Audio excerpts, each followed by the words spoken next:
देश भर में 1 जून से 30 जून तक खेत बचाओ अभियान का संचालन किया जाएगा। नई दिल्ली में आयोजित उच्च स्तरीय बैठक में केंद्रीय कृषि और किसान कल्याण मंत्री शिवराज सिंह चौहान ने स्पष्ट किया है कि अभियान केवल जागरूकता कार्यक्रम नहीं बल्कि खेत, किसान और गांव को जोड़ने वाला एक व्यापक राष्ट्रीय जन आंदोलन बनेगा। अभियान का मुख्य फोकस रासायनिक उर्वरकों के संतुलित उपयोग, मौसम के अनुकूल कृषि सलाह और पंचायत स्तर पर सक्रिय भागीदारी के जरिए किसानों की लागत कम करने पर रहेगा। शिवराज सिंह चौहान ने निर्देश दिए कि इस अभियान में केवीके, ICAR और राज्य सरकारें मिलकर काम करेंगी ताकि मृदा स्वास्थ्य पर ध्यान दिया जा सके।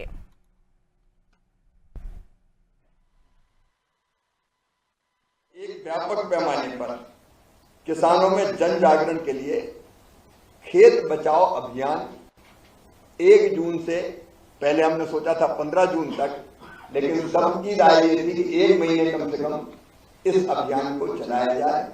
खेत बचाओ अभियान में एक तो उर्वरकों का संतुलित उपयोग, अनावश्यक उपयोग ना हो, सॉइल हेल्थ कार्ड में जो सिफारिश है उसके हिसाब से किसानों को एजुकेट करने की कोशिश होगी कि संतुलित उपयोग जितना आवश्यक है उतना करें।